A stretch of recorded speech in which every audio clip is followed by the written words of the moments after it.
Thank you, and much appreciated. Okay, I have some things I'd like to talk about on my list. Wait, just a second. Let me finish the television. No problem.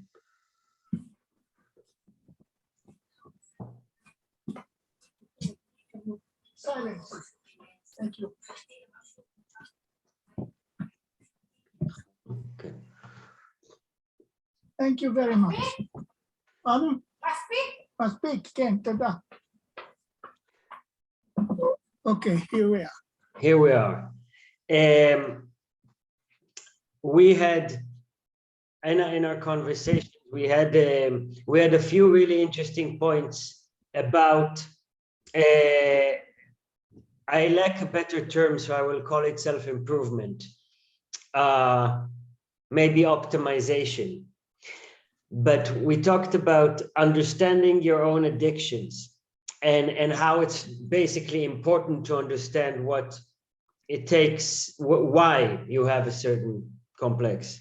And then, but we didn't talk about how, which is what I thought about later. That's a very interesting question. I can tell you that I smoked in defiance of my father, and I understood this, and I stopped smoking when the United States Surgeon General declared that there is no question that smoking shortens one's life. And then I stopped.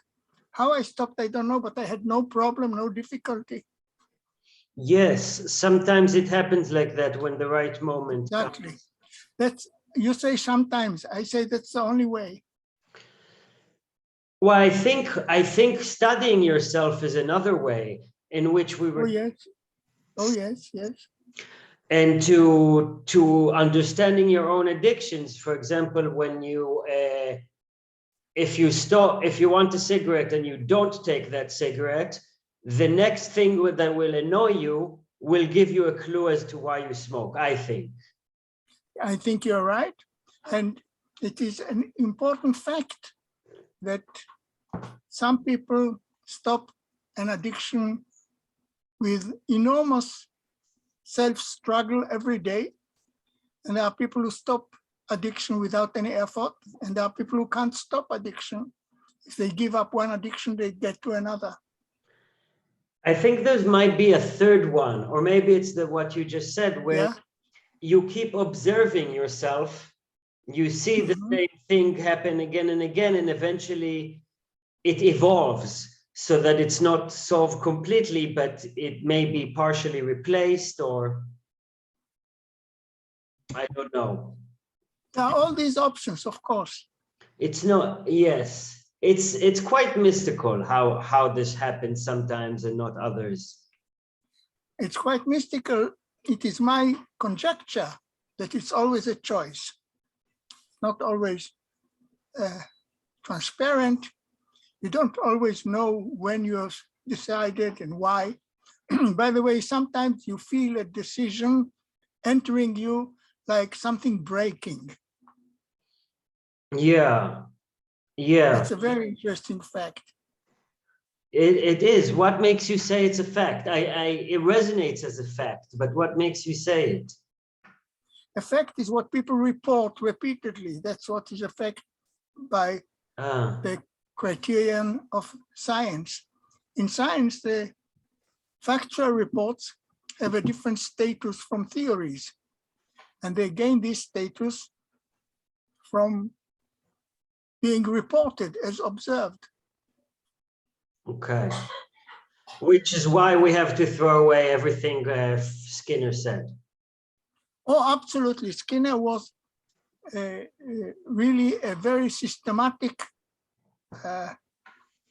behaviorist, perhaps. I don't know, even that is not quite true. He was not even fully systematic about that. But at least his theory of admission of facts was very systematic to reduce everything to the level of sensations. Yeah. Of course, this is a mistaken view, and we know about sensations enough to know that he was mistaken, but that's another story. He was looking only at sensations. I thought he was looking only at recorded behavior. Yes, and recorded behavior of what? You can record having met the devil or having had prophetic inspiration. He will not accept it. I will, by the way. Yeah. I have no problem saying that people report having met the devil. Of course, I disregard this report, but first of all, I acknowledge it. You disregard all, you disregard them all, or you disregard? All non-repeatable observations, I disregard from the viewpoint of science, not from the viewpoint of everyday life. Your falling in love is a unique phenomenon. You fall in love with one person. Yeah, but that doesn't deny it, but it's not scientific. What is scientific is that people fall in love. What is scientific is that people fall in love, not that you fall in love. Absolutely, you got it exactly right. And people find this very annoying. This is an empirical observation that when I say this to scientists or non-scientists, they get upset. It's very upsetting. We have mentioned this before. You have mentioned this before. Science with a capital S. That's correct. It upsets people who believe in science with capital S. You're absolutely right about this. So that's science as a dogma. Would that be the description? Yes. I remember seeing it when I was my introduction to psychology in the first time ever psychology class. They had a chapter about love, or maybe 10 pages about love, and I was amazed at how, and that this was, of course, I think the teacher of the class wrote the textbook we were studying, of course, and they were just so confident, and they just broke down love to there is love of infatuation, and there's afterwards a companionship, and those are the two kinds. And oh, there are more than that. These are only two conspicuous ones, but there are many kinds of love. Of course, of course. I was saying that they had reduced the data. They had just reduced the data down to a narrative that was. But even they should recognize, for example, narcissistic love, which is neither. Is a narcissistic love that love for oneself, you mean? Oh, yes. Narcissus fell in love with Echo. Oh, I thought if I didn't know that part of that story, that part of the story. Yeah. Narcissus fell in love with Echo. That is with himself. Yes. I mean, I knew later. And many people fall in love with themselves. She reminds me of myself. Yes, for sure. It's a very interesting phenomenon. Some people say, some psychologists like to claim that it's completely the wounded narcissist, that it all comes from a wound. I don't know. That's etiology. We were now discussing phenomenology, so I would go slowly on that. We have enough trouble with the phenomenology. When we come to the etiology, we only double the problems. That's a very fine point. I will not double the problems. Another interesting thing we talked about was encouragement, and how encouragement you were mentioning about the golden, encouragement precedes a golden age. That is my view. I haven't found it anywhere. I found evidence for it everywhere, but nobody said that. Yeah, you found footsteps. Yeah, the question that I raised, I have not found anywhere. What? And what causes a golden age? Which is strange because we want our age to be golden. So that raises the question, what makes a golden age? And I found nowhere in the literature this question posed except in my paper on this question. Yeah, it's a bit of yeah, I can see that as a difficult thing to publish, that people wouldn't necessarily be interested. Quite. The assumption is that talent is distributed equally. So it's not that people who lived in a golden age were more talented than people who lived in the Middle Ages. Yeah.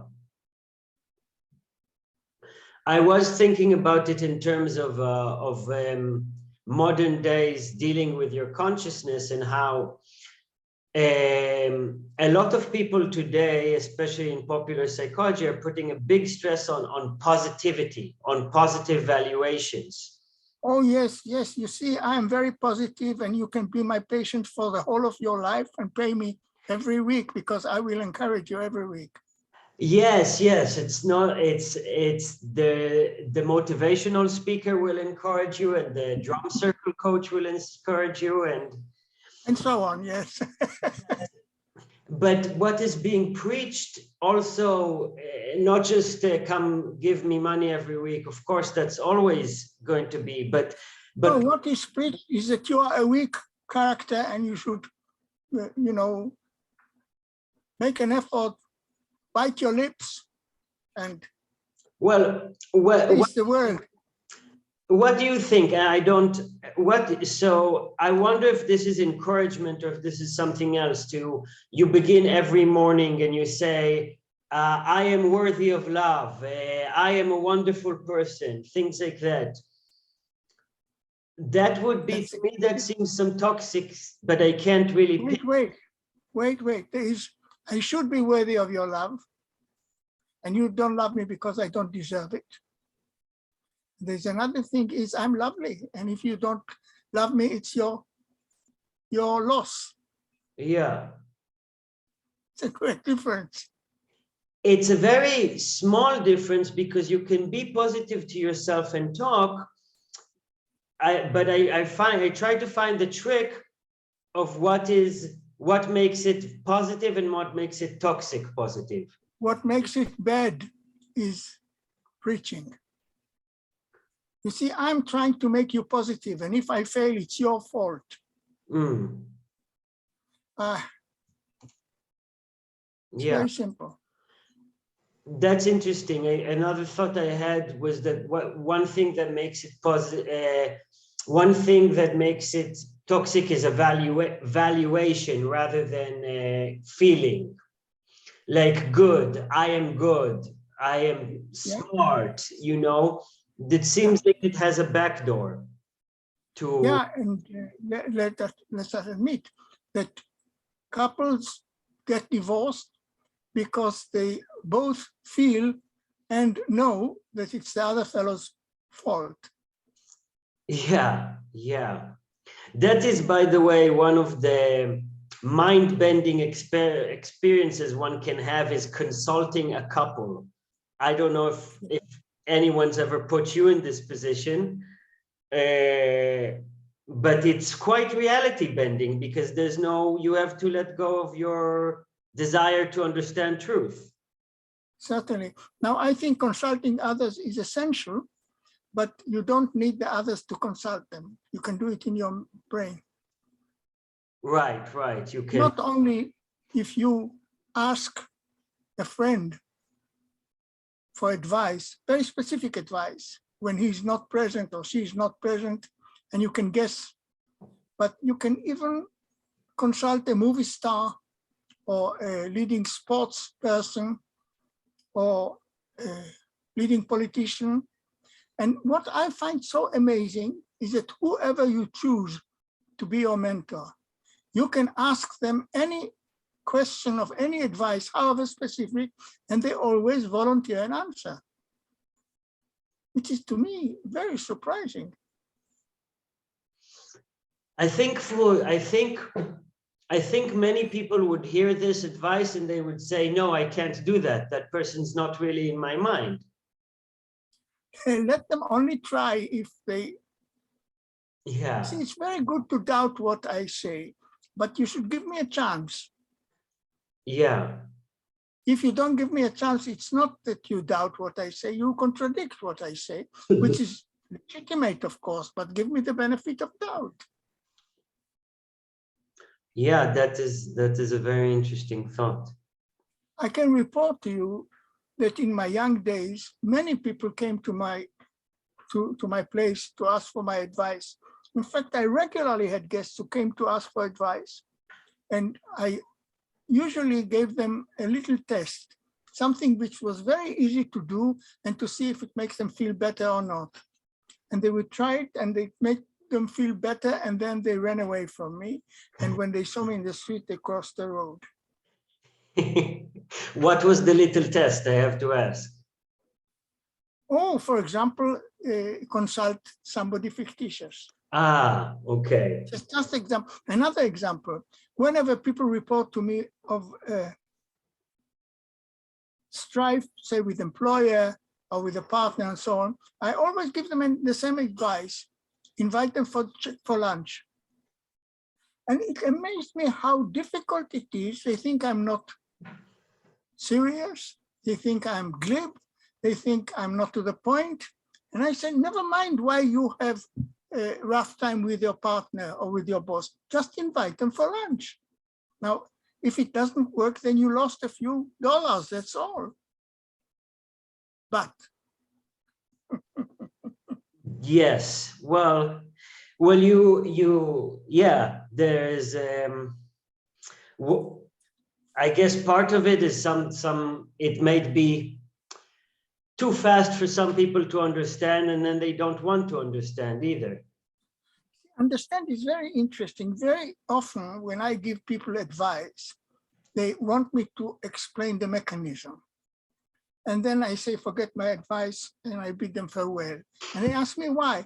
And I say, when you switch the light on, do you have any idea what the switch is? There are different switches, by the way, and how it works, and how the electricity works. There are different kinds of electricity. There's different voltage and alternating or direct current, and so there are many options. You don't know anything about it. I'm a physicist, you're not. But you don't care. I'm telling you, here's the switch. If you want light, push it, and you do it. But when I give you advice, like invite him for lunch, you ask me, how does it work? Beautiful. By the way, it's very easy to guess how it works, but that doesn't matter. Yeah, of course. Yeah, this reminds me of conversations that when I started meditating, I would have conversations about meditating with people. As I advanced, I learned to just stay away from it unless someone is really trying, but they all convince me that meditation works. It's like, yeah, it's exactly like the light. The last, before I go to my main topic, the last self-improvement thing I had is the question, a well-put problem is half of the solution. Yeah. Which raises to my mind the question of, indeed, defining a problem is so difficult. If I take anything that makes a problem in my life, whether it's smoking cigarettes or problem with a girlfriend or whatever, if you ask why a few times, you just get the whole complex. The logic of questions is a field that started very late. And the logic of questions says a question is an assignment to choose one out of many alternative options. One out of many alternative options.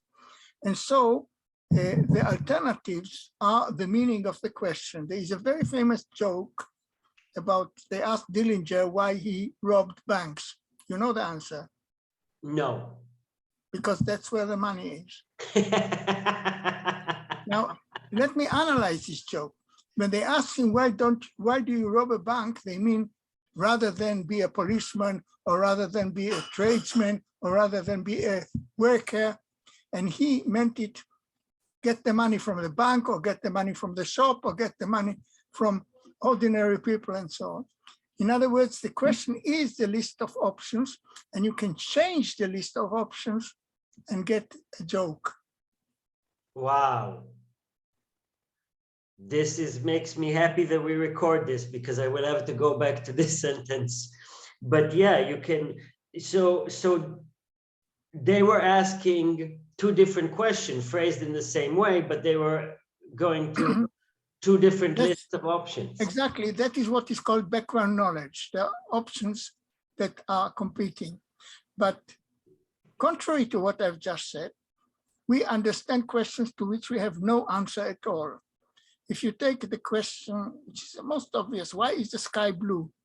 Until 1900, there was no option in physics answering this question. 1900, there was one answer, and it's the one that is accepted in modification, but really more or less the same answer since 1900 till today. The question, why is the grass green, is much more complicated, because the greenness of the grass comes from molecules, and the blueness of the sky comes from dispersions from obstacles. And dispersion is much easier to understand than the radiations, which is molecular radiation. For me, the molecular radiation seems more intuitive, but I guess it's there's no comparison being born in the 21st century. Wait. When a ray of light enters your room, you see the dancing particles. They look golden. Yes, and when I see the dust particles. That's what I said. And you don't see the dust particle, you see the light dispersing around this. And the dispersion gives you the illusion, empirical experience of bright points. But this is very different. Not only that, but when you think of the blueness of the sea and the blueness of the sky, you can see that there are different phenomena. I don't know. I haven't thought of this. I haven't compared. Imagine now the seashore. Yeah. And look at the water and look at the sky. Well, yeah, it's a different. The sky isn't an object. The water is an object. That's correct. But physically speaking, the sky is as much an object, because when you have no atmosphere, the sky is black. I don't know if you know, in the moon, the sky is black. Okay. So although what you said is true, physicists do not accept it. Okay. Now I will steer us back to the main event. Our talks about schizophrenia. Yes. I am very happy so far with the dialogue we've developed over schizophrenia, because I find it's a bit schizophrenic, which I feel is appropriate. Very nice. Very well put. Lovely. Because so far we've had schizophrenia as a prescription for positive self-identity, differentiation of identity. I said that, but I have to repeat, it's not a popular opinion. Of course. And then we've had schizophrenia as a stress-caused disease. Yeah, but the disease is not the schizophrenia. That's what I say. The disease is lost control over it. Yeah, and there's so many. Sorry, please continue. No, I'll give you a very famous symptom. The schizophrenic sees everywhere reference to his own pain. That is to say, a schizophrenic cannot read a headline without seeing in it reference to himself. Yes. It's a well-known fact. Yes. Now, this can happen also to a normal person, and he will say, oh, never mind, that's too much. As you say, the sense of proportion can keep schizophrenia in control. Yeah. And the people in pain, any pain, may lose a sense of proportion.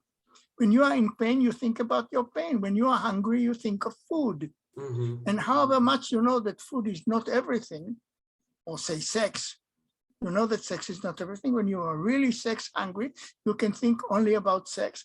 And everything that looks like, everything round looks like a woman's breast, for example, whether you like it or not, because you're sex hungry. But if you are normal, you know that. And if you're schizophrenic, you ignore that. If you're schizophrenic, you ignore the sense of proportion. You ignore the fact that your experience looks to you disproportionate. Ah, okay. So you're talking again about basically a loss of control. Exactly so. Maybe the difference between being on a boat in a current and just being in the current. Yes, again, yes, I'd agree. Now, I tried once to read a guy, the writings of someone who you're familiar with, Deleuze, about schizophrenia. Deleuze, Yes. might say his name wrong. Hmm? I couldn't really understand what he was saying, and I didn't read it all. It's very funny. Everybody understands him except for you. Yeah. Yes, speaking of a sense of proportion, yes. Right. And Deleuze writes in order to be misunderstood, not understood. He writes intentionally in a very thick sense. And it's very easy to do this. Let me tell you how you do it. yes. You refer to something without saying what exactly it is. For example, you say, as we all know, and you don't say what it is that we all know. You get Deleuze. Oh, that's beautiful. You see, it's only stupid of you that you don't know, and so on. Yeah. Don't read Deleuze. He has, well, I did get one good thing out of it. He was saying, wow, do tell me, that's interesting. It's the stone sucking machine. Tell me about it. He is telling you about a schizophrenic person who puts stones in his mouth and sucks on them. Yes. And he transfers them between the pockets. And what he's saying is the schizophrenic does not see himself. Okay, I'm not sure if that's what he's saying. What I remember. Hold it. That's my point. Okay, but the idea very good. I had from reading him is that a schizophrenic might see themselves as a combination of processes and not one person. And so the stone sucking, there's a stone sucking process that is happening along with the guts process and the mouth process. Yeah, but you see, the word schizophrenia means dual personality. And there is a famous disease called multiple personality.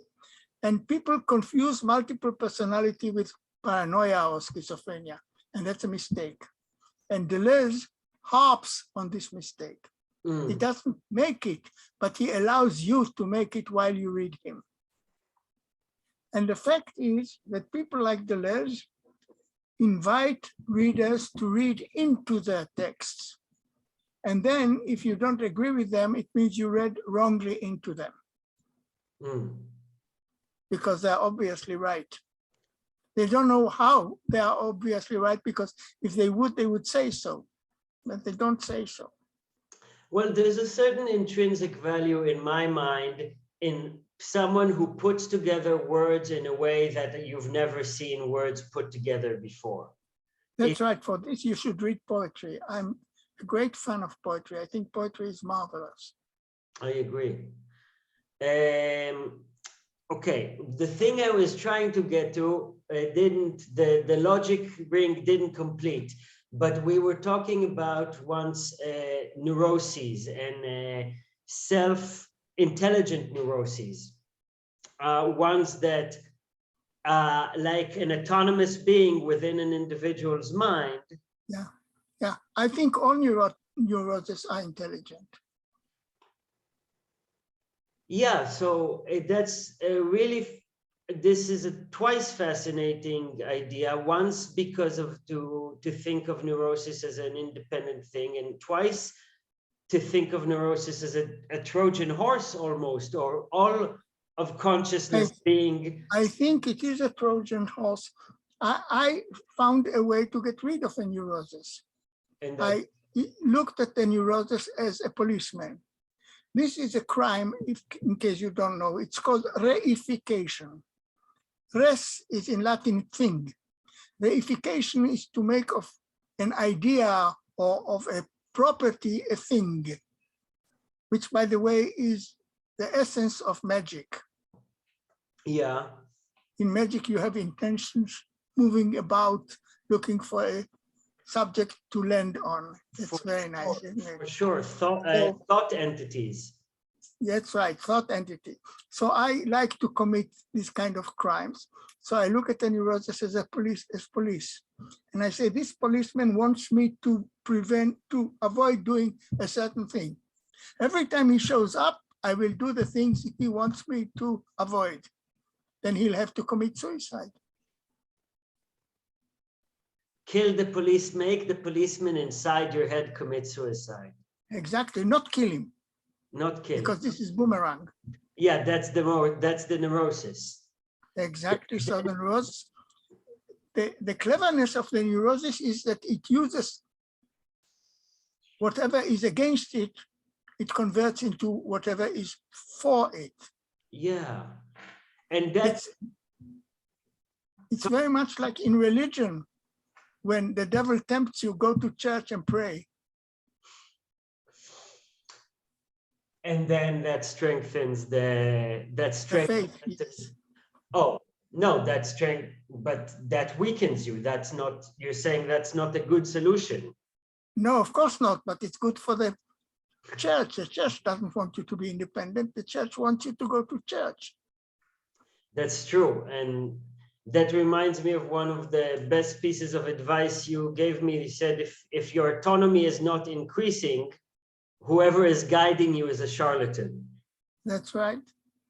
But it is, I don't know if maybe, I'm not sure if it would qualify as like the paradox of control, because to control a thing, we talked just now about the neurosis, but also about the schizophrenia. To control a thing is to, it's hard to control a thing without to attempt to control a thing, and to attempt to control a thing is to lose control. That's correct. Even though there is such a thing as automatic pilot. You know, when you drive a car, you control it by the steering wheel. And if you're a good driver, you may ignore driving and think about something else. Yeah. And steer the car anyway by automatic pilot. And that really is the essence of the problem, is when the automatic pilot is an addict or a neurotic or schizophrenic. That's right. It's all right to have an automatic pilot as long as you are in control. Right. It's such a tricky thing, though. How do you know exactly, if control is not neurosis? How do you know exactly. It doesn't have to be neurosis. It can be falling asleep out of tiredness. How can you know the control you're cultivating is healthy and not diseased? I don't know if we always know. Yeah. It's an option. When you ask a question, you should not ignore the option that you have no answer to it. This is Wittgenstein, and I think he was an idiot. But that's a good point of his. No, he says a question that has no answer is not a question. And I think that is stupid.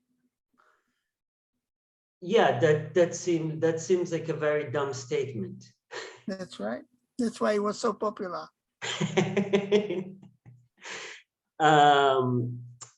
Let's see.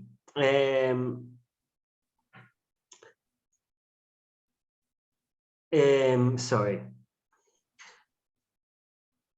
What you said one of the last times we talked, that you and Fried, when you wrote Paranoia, viewed schizophrenia as a degraded paranoia, which is right. a statement I didn't really understand. Paranoia can be ambulatory. Okay. And ambulatory paranoia means that you behave normally in every sense except when we hit your paranoia. For example, suppose you think you are Jesus Christ. you behave normally and talk about everything normally until we hit religion. And then that's paranoia. Okay. Schizophrenia is that you are Jesus Christ every moment.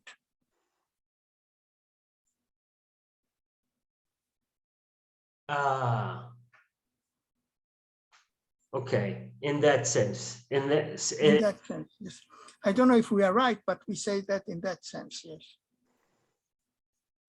That paranoia vera, as it's called, vera means true. Paranoia vera is really a very limited part of life, and schizophrenia is not. So you would say paranoia vera is like maybe the kernel that would be like the. That is our idea. Yes. Thank you. Schizophrenic. Thank you. Thank you.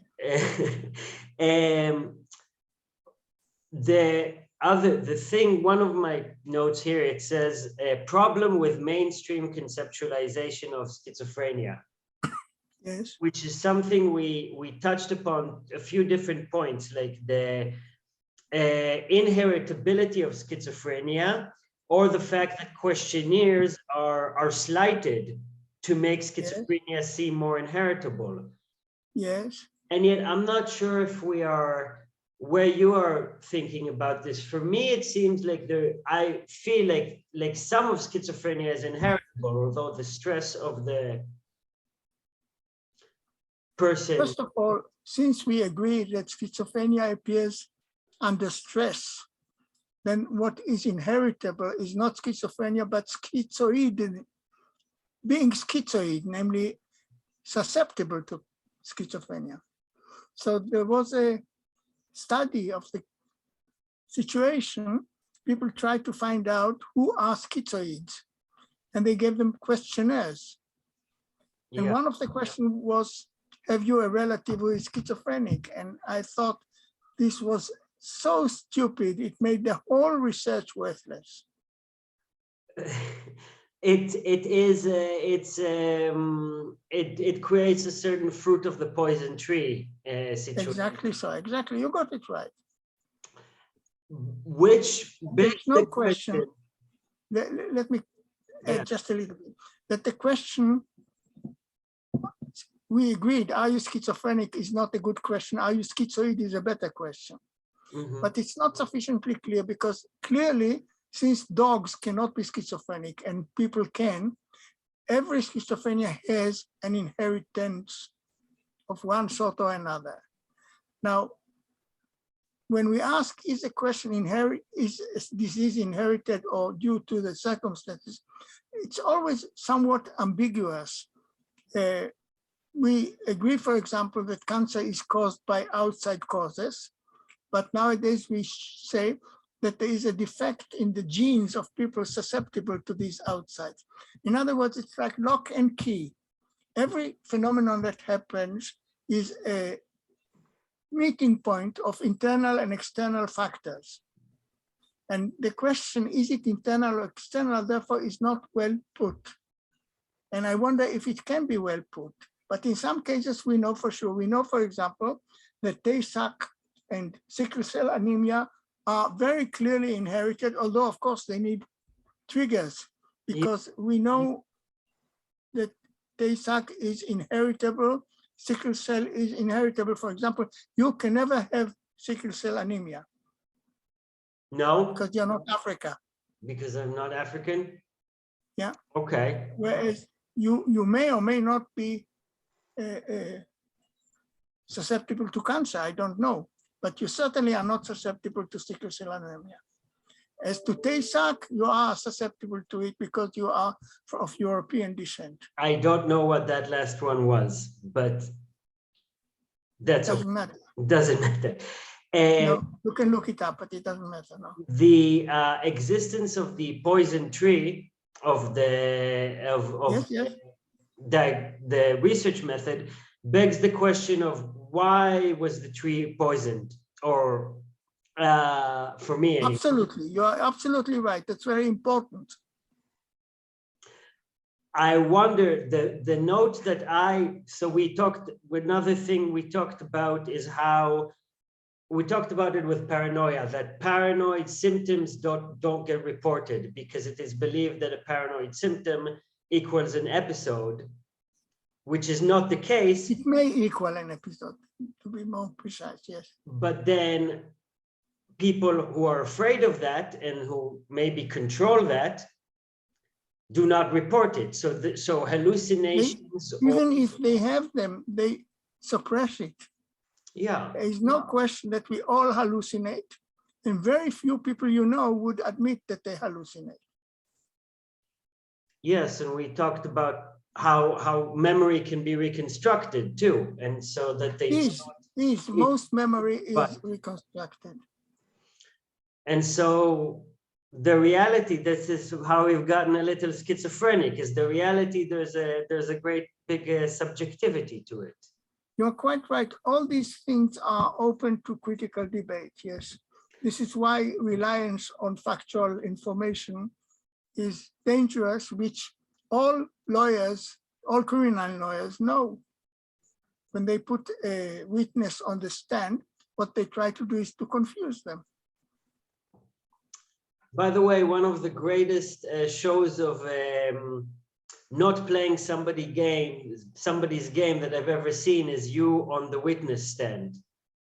How nice of you. It was a tour de force of someone trying to goad you into ambiguity. It shook up the lawyer. I remember the lawyer really was beside himself when the session was over, yes.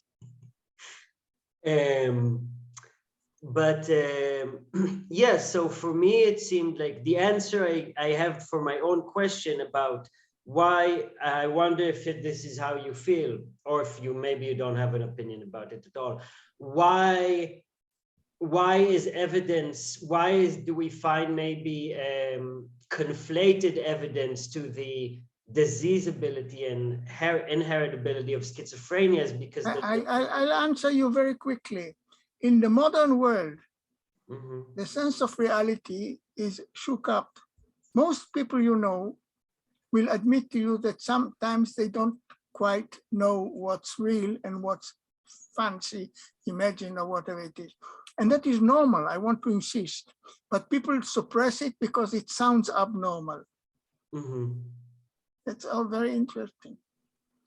And one has to know, and that is pure philosophy, that reality is there no matter what you think. So don't worry about your sense of reality. Reality will not run away if your sense of reality is weak. Well, then you would need faith for your sense of reality if your sense of reality is weak. I don't know. Einstein said, don't worry about the future. It will come anyway. This is a quotation. Yes. And I thought it was so wise of Einstein to say that. He meant something concrete. He was not just making a joke. Yeah, but you know, then you have the I think, therefore I am kind of, your only lifeline is the narrative inside your head. So yeah, this has been refuted completely. How? I think in a language, and the language is not private. Bertrand Russell said there is no private language. Okay. So the I has a background of we. And actually nowadays, philosophers prefer to say we think, not I think. They still mean I think though. No?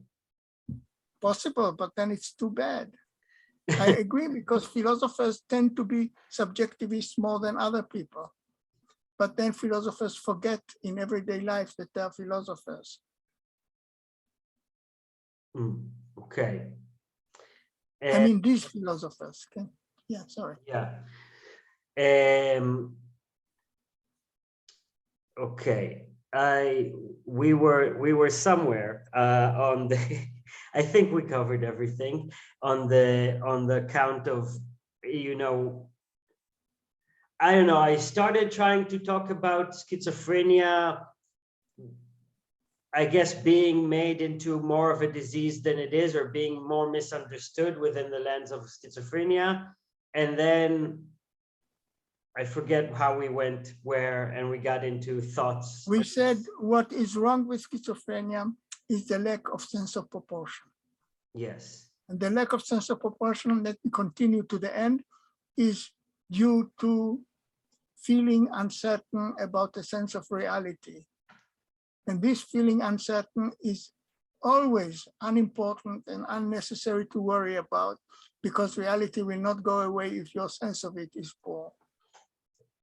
But then in one of our conversations, we have, I think, agreed on a metaphysical belief that thoughts actually create or influence reality on an atomic level. No, influence perception. Oh, so you think they influence perception of reality? Not reality. So I am schizophrenic here in that I think they influence reality. Okay. A little bit, yes. As long as you are in control, it's okay. Yeah, I think fair, relatively as good as one could expect. That's more than enough. The last point I had for our discussions today was about the experience of paranoia, not paranoia vera, the experience of the conspiracy theorist. That we all have from time to time. Yes. Especially when we meet a conspiracy. Yeah, because we went back and forth on it a few times, and you said eventually you said it is immaterial whether the conspiracy is right or not. That's correct. But so if I think about, I give you an example of one conspiracy theory. Hurricane Katrina. Okay. Yes. So the idea is that the city was designed to break at a certain point so as to dislocate the undesirable ethnic population. That's correct. It's the white men doing in order to get rid of the non-whites, yes. Which to me makes perfect sense. Of course, because first of all, conspiracies do exist. The conspiracy theory is not just that there is a conspiracy, but that every disaster that you don't know the source of, I can tell you. Now that comes, I can tell you. It has a source, and the source is white men, because white men control non-white men like me and you. Well, there are also white women involved, I believe, but that's a different conspiracy. You see, there's a conspiracy of strong women. Well, here's the thing. No, and you are saying, I think that what you're saying is the agenda, like that the person who is occupied with conspiracy theories always has sees conspiracies everywhere. Yes, but I would contend that there is one conspiracy or at least one that goes far beyond any white man, white woman, Christian Jew. There's no question about it. That is, in fact, Adam Smith, who was one of the sanest people we know of, said that every time people in economic power get together, it's a conspiracy. I don't know who Adam Smith is, but those are sound words. The father of modern economic theory. Oh, okay. Yeah. Every powerful wedding and funeral is a conspiracy. Exactly so. The funny thing is that these conspiracies often don't work. That is to say, if we conspire to bring down the government, it doesn't mean that we will. And the conspiracy theory says whenever the government is pulled down, and so on. Well, yes, but I think there is the thing that I perceive criticism from you is that the grandiosity, the self-grandiosity of the person. It's not only that, but look, you have to understand, the government was all right yesterday and the day before yesterday, and the day before yesterday, what happened today? And so on. Yes, there's a toxicity in it, but there's, on the other side, there is a terrible thing happening in the world, always has been. Yeah, but I'll tell you something about yourself. Yes. When you meet people who find a conspiracy in whatever you discuss, you shrug your shoulder and go ahead. You just leave them alone. There's no question. There's no question that there is a version of communism that accuses capitalists of everything. And when you meet such people, you don't argue with them. You can argue with communists, but not with this kind of communists. Yeah. It's I guess it's an interesting attempt to not be bothered by some things, because to be bothered about any one of these things, the COVID or whatever, to try to convince people is to be insane. That's right. And you see, the question, why did COVID come upon us just now, is a good question. But the conspiracy theories doesn't recognize it as a good question. They have an answer to it. Somewhere in China, and the word is somewhere in China, somebody. well, it's, I mean, in Wuhan, before COVID, there was a lab called the Wuhan Coronavirus Research Facility. Of course. Isn't that the best proof there is? What do you want me to say more than? And so on. Well, okay.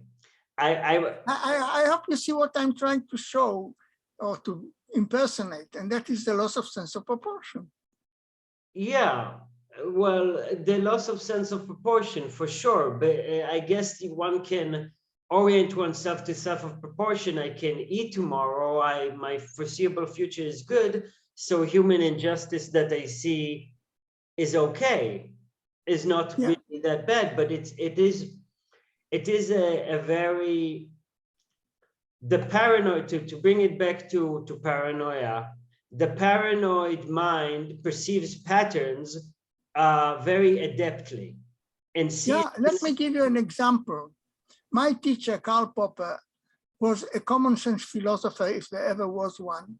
And he was a very common sense person, very intelligent and judicious. And yet when people criticized him, he often said, your criticism is so stupid that I have no way to read it but as self-aggrandizement. And I found this very sad, what I've just said.